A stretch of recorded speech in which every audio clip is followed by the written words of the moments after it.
Okay. இன்னைக்கு என்ன பார்க்க போறோம்னா, பில்ட் இண்டஸ்ட்ரியல் நம்ம அந்த மேஜிக்கல் கான்டினென்ட் சாப்டர் 38 அண்ட் 39 தான் பார்க்க போறோம். ஏற்கனவே பார்த்தீங்கன்னா 37 வரை அப்லோட் பண்ணிட்டேன். செக் பண்ணலனா செக் அவுட் பண்ணிருங்க. இப்போ நம்ம ஸ்ட்ரெயிட்டா வீடியோக்குள்ள போயிடலாமா?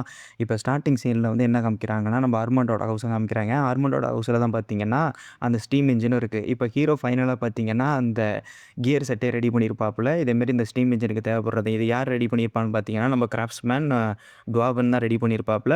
இதுக்கப்புறம் பார்த்தீங்கன்னா, ஹீரோ மனசுல நினைச்சிட்டு இருக்கான். இந்த இண்டஸ்ட்ரியல் எம்பையர மொத்தமா ஆளப் போறது நான் தான்டா. இதான்டா இண்டஸ்ட்ரியோட ஸ்டார்ட்டிங் பாயிண்ட் அப்படிலாம் நினைச்சிட்டு இருக்கான். இந்த நேரத்துல நம்ம மெய்டு வந்து சொல்லிட்டுருக்காங்க, இது வெடிக்குமா என்னன்னு கூட நமக்கு தெரியல. சப்போஸ் ஃபிக்ஸ் பண்ணி நீங்க ஆப்பரேட் பண்ணும்போது வெடிச்சிருச்சுன்னா என்ன பண்றது? ஸோ நீங்க தான் பார்த்தீங்கன்னா இந்த இடத்தோட லார்டு. ஸோ நீங்க பார்த்தே இருங்க. ஸோ நம்ம வேற யாரையும் வச்சு கூட இத ஆப்பரேட் பண்ணிக்கலாம் அப்படிங்கிற மாரிலாம் சொல்லிட்டுருக்காங்க. இதே தான் எல்ட்ரியாவும் சொல்றாங்க. உங்களுக்கு எதுவும் ஆயிரப்போது. ஸோ பார்த்தே இருங்க. ஏன்னா அவங்க டிராகன் கிறிஸ்டல் ஓர பயன்படுத்துறாங்க. நீங்க நார்மல் அயன பயன்படுத்துறீங்க. இது டோட்டலி டிஃபரெண்ட்டா இருக்கு அப்படிங்கிற மாரிலாம் சொல்லிட்டுருக்காங்க. இந்த இடத்துல ஹீரோ சொல்றான், இதேமாரி பார்த்தீங்கன்னா, லீசலுக்கு வந்துட்டு ஒரிஜினல் இண்டஸ்ட்ரியல் இத பத்தி தெரியல. ஸோ, அதனால தான் பார்த்தீங்கன்னா, அவங்க டிராகன் கிறிஸ்டல யூஸ் பண்ணியிருக்காங்க. அயன வச்சுக்கிட்டு கூட இத பயன்படுத்தலாம் அப்படிங்கிற மாரிலாம் நம்ம ஹீரோ சொல்றான். நம்ம அருமன்ட்ட கடுப்பாகுறான். என் டீச்சர் மரியாதை குறைவாலாம் பேசாதீங்க. அவளுக்கு எல்லாமே தெரியும் அப்படிங்கிற மாரிலாம் சொல்லும்போது, ஹீரோ சொல்றான், இது ஆப்பரேட் ஆகும்போது உனக்கு நல்லா தெரியும்டா. இத நான் ஒர்க் பண்ணி காமிக்கிறேன் பாரு. சப்போஸ் இது ஒர்க் ஆயிட்டுனா எனக்கு சபார்டினேட்டா ஒர்க் பண்றேன்னு சொல்லி கீழ மறந்துட்டியா? அப்படிங்கிற மாரிலாம் நம்ம ஹீரோ கேட்குறான். கவலைப்படாதீங்க நான் மறக்கல. சப்போஸ் இது ஒர்க் ஆயிடுச்சுன்னா உங்களுக்கு கீழ வேலை செய்றேன் அப்படிங்கிற மாரிலாம் ஹீரோ ஒத்துக்கிறான். சாரி அர்மாண்டோ வந்து ஒத்துக்கிறாப்புல. இதுக்கப்புறம் பார்த்தீங்கன்னா, ஹீரோ அந்த கியரையும் நல்லா பொருத்திடுறாப்புல. ஹீரோவுக்கு நல்லா இந்த டெக்னிக்கல் டேர்ம்லாம் ஈஸியாவே தெரியும். நான் ஏற்கனவே படிச்சது தான். ஸோ ஃபைனலா பார்த்தீங்கன்னா, அவனும் அந்த கியர் செட்ட உள்ள போட்டு இப்போ வந்துட்டு ஆன் பண்றாப்புல. லிவர் வச்சு தான் ஆன் பண்றாப்புல இருக்கு. ஹீரோவுக்கு இந்த டெக்னாலஜிலாம் ஓரளவு நல்லாவே தெரியும். ஏன்னா நம்ம உலகத்துல இருக்கிறது தானே. ஸோ ஃபைனலா இப்போ ஆனும் பண்றாங்க. அங்கேருந்து ஸ்ட்ரீமும் வர ஆரம்பிக்குது. ஹீரோ பார்த்தீங்கன்னா, ஃபைனலா சக்சஸ் ஆயிடுறாங்க. நம்ம எல்ட்ரியெல்லாம் பார்த்து பாராட்டுறாங்க. ஃபைனலா இது ஒர்க் ஆயிருச்சு அப்படின்னு சொல்லிட்டு, நம்ம அர்மாண்டோட பல நாள் கனவே இதான் பார்த்தீங்கன்னா. ஸோ இத எப்படியாவது ஒர்க் பண்ணி ஆகணும். ஒர்க் பச்சு வச்சு ஆகணும் அப்படின்னு சொல்லிட்டு 15 வருஷமா ட்ரை பண்ணிட்டு இருப்பாங்க. ஆனா ஹீரோ வந்துட்டு வெறும் 15 நிமிஷத்துல ஈஸியா முடிச்சுட்டாங்க. இப்ப அர்மாண்டோ கண்ணுல தண்ணி வர ஆரம்பிச்சிருது. இதுக்கப்புறம் அர்மாண்டோ வந்துட்டு அவனோட ஃபிளாஷ்பேக்லாம் சிந்திச்சு பார்க்குறான். லிசா நம்மள இப்படியெல்லாம் பார்த்துக்கிட்டாங்களேன்னு சொல்லிட்டு. இப்ப லீசலோடையும் நம்மளோட அர்மாண்டோட ஃபிளாஷ்பேக் என்ன காமிக்கிறாங்க. நம்ம லீசல் வந்துட்டு எப்போதும் உற்சாகமா காமனருக்கு ஹெல்ப் பண்ணணும்னு போயிட்டு இருப்பாங்க. ஆனா அர்மாண்டோ எப்போதும் சோம்பேறியா தான் இருப்பான். ஸோ அதனால ஜாலியா நடந்து வந்துட்டு இருப்பான். அர்மாண்டோ சின்ன சின்ன மிஸ்டேக் பண்ணும்போதெல்லாம் பார்த்தீங்கன்னா, லீசல் தான் கரெக்ட் பண்ணுவாங்க. இதுக்கப்புறம் பார்த்தீங்கன்னா, நம்மளோட லீசலோட மிகப்பெரிய கனவே பார்த்தீங்கன்னா, அந்த ஸ்டீம் இன்ஜின உருவாக்குறது தான். ஃபைனலா அந்த ஸ்டீம் இன்ஜினை உருவாக்கியிருப்பாங்க. அதுக்கப்புறம் நோபல்லாம் கொலை பண்ணிட்டு, அந்த டிராகன் கிறிஸ்டல் கோர வந்துட்டு இதால பண்ணியிருப்பாங்க. அந்த கியர் செட்ல பண்ணியிருப்பாங்க. ஸோ, அந்த கியர் செட்டையும் ஆட்டைய போட்டு போயிருப்பானுங்க. இதெல்லாம் அர்மான்டோக்கு ஒரு மிகப்பெரிய தோல்வியா இருக்கும். ஃபைனலா பார்த்தீங்கன்னா, அந்த ஸ்டீம் இன்ஜினே ரன் பண்ண வச்சுட்டான் ஹீரோ. ஸோ, அதனால பார்த்தீங்கன்னா, அவன் கண் கலங்கி நின்றுருக்கான். ஃபைனலா சாதிச்சுட்டேன் அப்படிங்கிற மாரிலாம். இதுக்கப்புறம் நம்மள எல்ட்ரியா சொல்றாய்ங்க, "நீ ஏன் அழுதுட்டு இருக்க? அழுகாத" அப்படிலாம் சொல்றப்ப, ஹீரோ சொல்றான், "அவனோட பல நாள் ஏக்கம் இது. ஸோ, அதனால அவன் அழட்டும்" அப்படிங்கிற மாரி நம்ம ஹீரோ சொல்றாப்புல. ஃபைனலா நம்ம அர்மாண்ட் ஆனந்த கண்ணீர் விட்டுக்கிட்டு ரொம்ப சந்தோஷமா இருக்கிறான். இதுக்கப்புறம் பார்த்தீங்கன்னா, 3 மணி நேரம் கழிச்சு காமிக்கிறாய்ங்க. நம்மளுடைய கிராஃப்ட்ஸ்மேன் வந்துறான். கிராஃப்ட்ஸ்மேன் பார்த்துட்டு சொல்றான், "பரவாயில்லையே இது ஒர்க் ஆயிடுச்சே. நான் கூட ஒர்க் ஆகுதுன்னு தான் நெனச்சேன். ஆமா இது என்ன பண்ணும்?" அப்படிங்கிற மாரிலாம் கிராஃப்ட்ஸ்மேன் கேட்குறான். இதே தான் எல்ட்ரியாவும் கேட்குறாங்க. "ஆமா இது என்ன பண்ணும்? வெறும் புகைய மட்டும் தானே விட்டுட்டு இருக்கு" அப்படின்னு கேட்குறாய்ங்க. நம்ம கிராஃப்ட்ஸ்மேன் நெனைக்கிறான், புகைய வச்சுட்டு தான் நம்ம எதிரிகள பகையாக்க போறோமா? அப்படிங்கிற மாரிலாம் ரைமிங்கா டயலாக் விட்டுட்டு இருக்கான். இந்த இடத்துல ஹீரோ வந்து சொல்றான், "இது புகைய வச்செல்லாம் எதுவும் பண்ணாதுங்க. எனிமியெல்லாம் அட்டாக் பண்ணாது. நான் என்னன்னு எக்ஸ்ப்ளைன் பண்றேனே. இது உங்களுக்கு புரிஞ்சுக்கிறது கஷ்டமா தான் இருக்கும். ஆனா இண்டஸ்ட்ரியோட ஃபவுண்டேஷனே இதான். நம்ம இத வச்சு தான் மிகப்பெரிய ஒரு சொசைட்டியே உருவாக்க போறோம்." அப்படிங்கிற மாரிலாம் ஹீரோ சொல்லிட்டு இருக்கான். என்னது ஃபவுண்டேஷனு சொசைட்டியா? அப்படிங்கிற மாரி அவங்கலாம் பார்த்துட்டு இருக்காங்க. இதுக்கப்புறம் ஹீரோ வந்து எக்ஸ்ப்ளைன் பண்றான். இதோட டெக்னிக்கல் டேர்ம்லாம் நான் சொல்றதுக்கு பெரிய அளவுல இல்ல. ஆனா இத வச்சுட்டு தான் நம்ம என்ன பண்ண போறோம்னா, ஒரு இடத்துலேருந்து இன்னொரு இடத்துக்கு டிரான்ஸ்போர்ட் ஆகுறதும், ஒரு இடத்துலேருந்து இன்னொரு இடத்துக்கு வர்றதும் இத வச்சு தான் நம்ம பயன்படுத்த போறோம். இது இருந்தா இண்டஸ்ட்ரியல் மிகப்பெரிய அளவுல டெவலப் ஆகும். எங்க இண்டஸ்ட்ரியல் டெவலப் ஆகுதோ அந்த கான்டினென்ட் மிகப்பெரிய அளவுல உருவாகும். ஸோ நம்ம தான் வர்த்தக நாடாவே மாறப்போறோம். நம்ம தான் இண்டஸ்ட்ரியலிஸ்ட் மிகப்பெரிய எம்பரரா நம்ம தான் மாறப்போறோம் அப்படிங்கிற மாரிலாம் அவன் எக்ஸ்ப்ளைன் பண்ணிட்டு இருக்கான். இதுக்கப்புறம் அவங்க நினைச்சிட்டு இருக்காங்க, வாவ்! இது இருந்தாலே போதும் போலயே அப்படிங்கிற மாரிலாம் மத்தவங்கள பாராட்டிட்டு இருக்காங்க. அவங்களுக்கு டெக்னிக்கல் டேர்ம்லாம் புரியல. பட் அவன் சொல்றத வச்சு புரிஞ்சுக்கிறாங்க.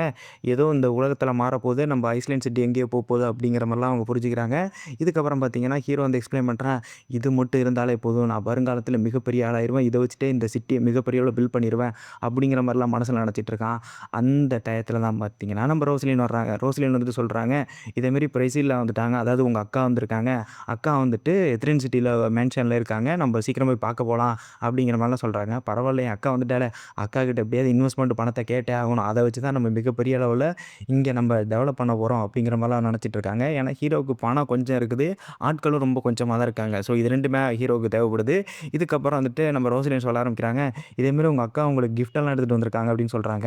நம்ம ஹீரோ மனசுல நெனைக்கிறான், ஐயா கேஷா? செக்கான்னு தெரியலையே. எதா இருந்தாலும் நம்ம அக்செப்ட் பண்ணிக்க வேண்டியது தான் அப்படிங்கிற மாதிரி ஹீரோ நினைக்கிறான். இதுக்கப்புறம் ஹீரோ வந்து கேட்குறான், என்ன கிஃப்ட்டுன்னு கேட்குறாப்புல. அதுக்கு வந்துட்டு ரோசினி சொல்கிறாங்க, வேற ஒன்றும் இல்லை, 18 வயசுக்கு குறைவாக இருக்கிற பொண்ணுங்களை எல்லாம் உங்கள் அக்கா கூட்டிகிட்டு வந்திருக்காங்க அப்படிங்கிற மாதிரிலாம் சொல்கிறப்ப ஹீரோ மூஞ்சி ஷாக் ஆகுது. இதுக்கப்புறம் பார்த்தீங்கன்னா நம்ம எத்ரில் சிட்டியோட மேன்ஷனாக காமிக்கிறாங்க. இங்கே தான் பார்த்தீங்கன்னா நம்ம பிரேசிலில் இருக்காங்க நம்ம ஹீரோட அக்கா. இவங்களும் பார்த்தீங்கன்னா ஒரு டெரிட்டரி மேனேஜ்மெண்ட் தான் இருக்காங்க. இதுக்கப்புறம் பிரேசிலில் வந்துட்டு நம்ம ஹீரோ கட்டிப்பிடிச்சு சொல்கிறாங்க, உன்னை பார்த்து ரொம்ப நாள் ஆச்சு, நான் உன்னை ரொம்ப மிஸ் பண்ணுறேன் அப்படிங்கிறவங்களாம் பாசத்தோடு பேசிகிட்டு இருக்காங்க. இதுக்கப்புறம் ஹீரோ வந்து கேட்குறான், ஆமாம் அங்கே இருக்கிறவங்களாம் யார், எதுக்காக இத்தனை பொண்ணுங்களை கூட்டிகிட்டு வந்திருக்கீங்க அப்படிங்கலாம் கேட்கும்போது, வேற ஒன்றும் இல்லைப்பா, உனக்கு எந்த டைப் ஆஃப் பொண்ணுங்களை பிடிக்கும்னு எனக்கு தெரிஞ்சுக்கதான். ஸோ இங்கே இருக்க பொண்ணுங்களெல்லாம் உனக்கு பிடிக்கலையா, வேறு டைப் ஆஃப் பொண்ணுங்களை கூட்டிகிட்டு வரட்டா அப்படிங்கிற மாதிரி கேட்குறாங்க. இங்கே டைப்பு மேட்டரே கிடையாது, நான் எங்கே பொண்ணை கொண்டு வர சொன்னேன், நீங்கள் எதுக்கு பொண்ணை கொண்டு வந்திருக்கீங்க, இதேமாரி என்னோட சோல்ஜர்ஸ் எல்லாம் என்னையே கேவலம் பார்க்குறாங்க, மாதிரியாக பார்த்துட்டு இருக்காங்க அப்படிங்கிற மாதிரிலாம் ஹீரோ சொல்லிட்டு இருக்கான். இதுக்கப்புறம் அவங்க சொல்கிறாங்க, என்ன தைரியம் இருந்தால் சோல்ஜர்லாம் உன்னை கேவலம் பார்ப்பாங்க அப்படின்னு சொல்லிட்டு அவங்க சிரிச்சுக்கிட்டே காமெடி பண்ணிட்டு இருக்காங்க. இதுக்கப்புறம் ஹீரோ பார்க்குறான், மெய்டும் பார்த்தீங்கன்னா ரொம்ப சோகமாக இருக்கிறாங்க, ரொம்ப ஆத்திரப்பட்டுட்டு இருக்காங்க.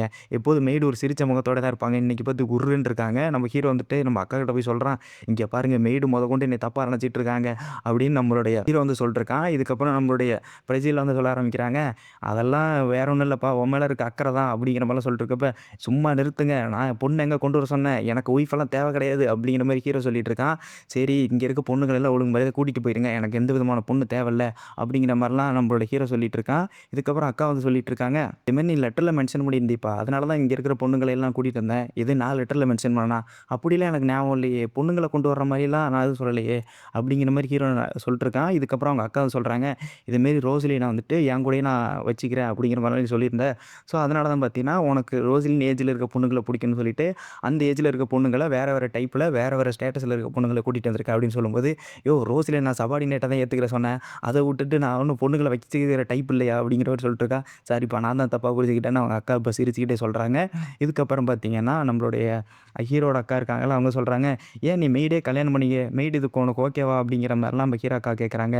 இந்த டயத்தில் நம்மளுடைய மெய்டுன்னு சொல்ல ஆரம்பிக்கிறாங்க, எனக்கு என்றைக்குமே வந்துட்டு நம்ம ஹீரோவை கல்யாணம் பண்ணிக்கணும், ரெயின் என்றைக்குமே என்னோட மாஸ்டர் தான், அவளை கல்யாணம் பண்ணிக்கணும் விருப்பம் இல்லை. அதேமாரி நான் அவருக்கு எப்போதும் பார்த்தீங்கன்னா சேவை செஞ்சுக்கிட்டே தான் இருப்பேன், அவருக்கு எத்தனை ஒய்ஃப் இருக்காங்கலாம் அது அவரோட விருப்பம், எனக்கு அதுக்கு சம்மந்தம் இல்லை அப்படிங்கிற மாதிரிலாம் அவங்க சொல்கிறாங்க. மறுபடியும் என்னை அசிங்கப்படுத்திக்கிட்டே இருக்கீங்களே அப்படிங்கிற மாதிரி ஹீரோ மனசில் நினச்சிட்டு இருக்கான். இதுக்கப்புறம் பார்த்தீங்கன்னா பிரிசிலா அவன் நோட் பண்ணிடுறாங்க, நம்ம மெய்டு என்ன தான் சொன்னாலும் அவங்களோட ஆக்ஷனை கட்டுப்படுத்த முடியல, அவங்களோட கை காலெல்லாம் கொஞ்சம் நடுங்க ஆரம்பிக்குது. ஏன்னு பார்த்தீங்கன்னா ஹீரோ கல்யாணம் பண்ணிக்கணும்னு ஆசை அவங்களுக்கு இருக்குது. ஸோ இதுக்கப்புறம் பார்த்தீங்கன்னா நம்மளுடைய பிரிசிலா வந்து சொல்ல ஆரம்பிக்கிறாங்க, அந்த பொண்ணுங்கள்லாம் கொஞ்சம் ரெஸ்ட் எடுக்க சொல்லுங்கள், நம்ம தான் தப்பாக கூட்டிகிட்டு வந்துட்டோம் அப்படிலாம் சொல்கிறாங்க. இதுக்கப்புறம் ஹீரோவும் நம்ம பிரிசிலாவும் பார்த்தீங்கன்னா தனியாக நின்று பேசிகிட்டு இருக்காங்க. இதேமாரி பார்த்தீங்கன்னா நான் அந்த டேம் உருவாக்கிட்டேன், டேம் இருந்தால் போதும் நம்ம வாட்டர்லாம் ரிசோர்ஸ் பண்ணிக்கலாம், எப்போ தேவையோ அப்போ வாட்டரை நம்ம ஈஸியாக ஃப்ரீயும் பண்ணிக்கலாம், அதே டயத்தில் அதை வச்சு ஜென்ரேட்டரை யூஸ் பண்ணி நம்ம எலக்ட்ரிசிட்டியும் உருவாக்கிக்கலாம். ஸோ இது இருந்தாலே போதும் நமக்கு நிறைய பெனிஃபிட் கிடைக்கும் அப்படிங்கிற மாதிரிலாம் ஹீரோ சொல்லிட்டு இருக்கான்.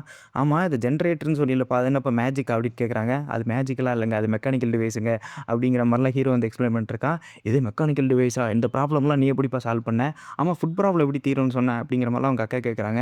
நம்ம தான் தண்ணியை திறந்து விட போகிறோம்ல, தண்ணி இருந்தால் ஃபார்மிங் நல்லா பண்ணுவாங்க, ஸோ அதனால் பார்த்தீங்கன்னா விவசாயம் நல்லா வரும், ஸோ அதனால் ஃபுட் ப்ராப்ளமும் கொஞ்சம் தீர்ந்துடும். அதேமாரி பார்த்தீங்கன்னா இந்த இதை நம்ம இங்கே மட்டும் பில்ட் பண்ண போகிறோம்ல, 4 ஏரியாவில் பில்ட் பண்ண போகிறோம், மெக்கானிக்கல் இண்டஸ்ட்ரி வளரணும் அப்படிங்கிற மாதிரிலாம் அவன் வந்து எக்ஸ்பிளைன் பண்ணிட்டுருக்கான்.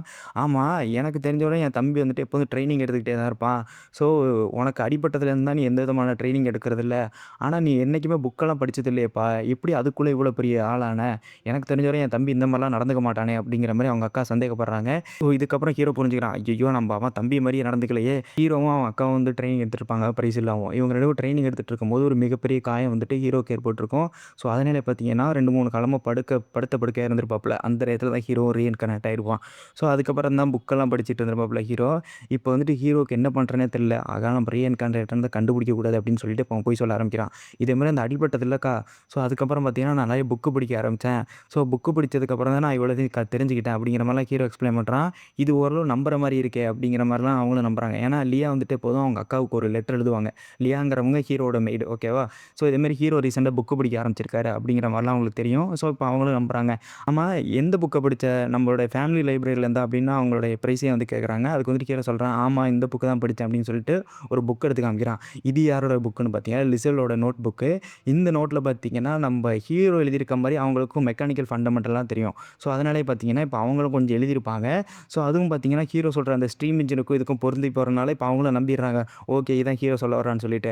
அவங்களுக்கும் ஃபண்டமெண்டல்லாம் ஒன்றும் புரியலை, ஏன்னா மெக்கானிக்கலுங்கிறது நம்மளுக்கே ஒன்றும் புரியாது, எங்கே அந்த காலத்தில் அவங்களுக்கு எங்கே புரிய போகுது. ஸோ அதனால் இப்போ நம்புறதுக்கப்புறம் இப்போ ஹீரோ கொஞ்சம் கொஞ்சமாக சமாளிக்க ஆரம்பிக்கிறான். இதுக்கப்புறம் ஹீரோட அக்கா கேட்குறாங்க, இதேமாரி நீ மார்ஷியல் ஆர்ட்ல தான் ஃபோக்கஸ் பண்ணல. ஃபைனலா வந்துட்டு நீ புக்க படிச்சு உன்னோட மக்கள காப்பாத்துறதுல ஃபோக்கஸ் பண்ற. ஆனா என்ன உன்னோட செல்ஃப நீனே ரொம்ப ரஷ் பண்ணிக்காத, ரொம்ப டயர்ட் ஆயிக்காத அப்படின்னு சொல்லிட்டு இப்ப அவங்க அக்காவும் தம்பியும் இப்போ ஒண்ணு சேர்ந்துர்றாய்ங்க.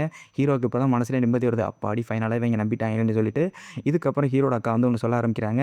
இதேமாரி நீ இவ்வளோ கஷ்டப்பட்டுருக்க, நீ இவ்வளோ மக்களுக்கு இவ்வளோ ஹெல்ப் பண்ணியிருக்க, நோபல்ஸ் எவ்வளோ பேர் அடிச்சு வரதிருக்க.